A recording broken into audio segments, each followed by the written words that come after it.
భారత చైతన్య యువజన పార్టీ కార్యాలయం ప్రారంభం. బంజారాహిల్స్ లో పార్టీ అధ్యక్షుడు బోధ రామచంద్ర యాదవ్ మాట్లాడుతూ, రాజ్యాంగం రాసిన అంబేద్కర్ ఆశయాలు, స్వాతంత్ర్యం తెచ్చిన గాంధీ ఆలోచనలు మన తెలుగు రాష్ట్రాల్లో మొక్క దశకు కూడా రాలేదు. అనాదిగా అధికార ఉన్మాదంతో మదమెక్కిన రాజకీయ ఉగ్రవాదుల గుప్పిట్లో నిలువెల్లా దోపిడీకి గురవుతుంది. మన తెలుగు రాష్ట్రాల్లో 2 పార్టీల పాలసీలో దోపిడీలు, దౌర్జన్యాలు విచ్చలవిడిగా పెరిగాయి. వనరులను వదలడం లేదు, రైతులను బతకనీయడం లేదు, మహిళలకు భద్రత లేదు, భవితకు భరోసా లేదు, పేదలకు బతుకు లేదు, ఆస్తికి హామీ లేదు. జూబ్లీ హిల్స్ ఎన్నికలకు సంబంధించి ఆ నియోజకవర్గంలో ఇప్పుడు రాష్ట్రంలో ఉన్న ప్రధాన పార్టీలు బీసీ అభ్యర్థిని ముందుకు తీసుకొని వచ్చినట్టయితే ఖచ్చితంగా బీసీ అభ్యర్థికి మేము మద్దతు ఇస్తాము. అలా కాకుండా వీళ్ళ రాజకీయ కోణంలోనో లేదా కుట్ర కోణంలోనో మోసం చేయాలని చూస్తే ఖచ్చితంగా బీసీవై పార్టీ జూబ్లీ హిల్స్ ఎన్నికల్లో పోటీలో ఉంటుంది. రాష్ట్రంలో ఉన్న ఏ ఒక్క పార్టీ బీసీల గురించి మాట్లాడే నైతిక హక్కు కూడా లేదు.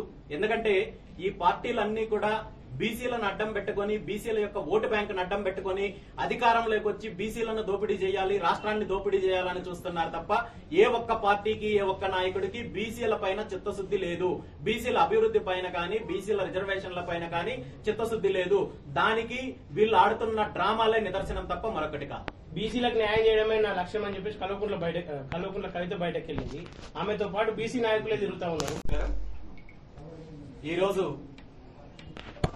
భారత చైతన్య యువజన పార్టీ తెలంగాణ రాష్ట్ర కార్యాలయం Hyderabad Jubilee hills Banjara hills లో ప్రారంభోత్సవ కార్యక్రమం చేయడం జరిగింది.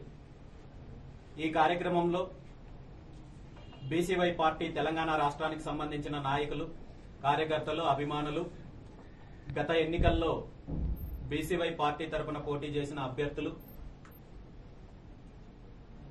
ఈ రాష్ట్రంలో రాజకీయ మార్పు కావాలి, ప్రత్యామ్నాయ రాజకీయ వ్యవస్థ కావాలి అని కోరుకునే చాలా మంది పెద్దలు, మేధావులు హాజరవ్వడం జరిగింది. మీ అందరికీ తెలుసు, భారత చైతన్య యువజన పార్టీ 2 తెలుగు రాష్ట్రాల్లో ఒక ప్రత్యామ్నాయ రాజకీయం కోసము బలహీన వర్గాలకు, రైతులకు, మహిళలకు, యువతకు, నిరుద్యోగులకు అండగా ఒక ప్రత్యామ్నాయ రాజకీయ వ్యవస్థగా ఆవిర్భవించిన విషయం అందరికీ తెలుసు.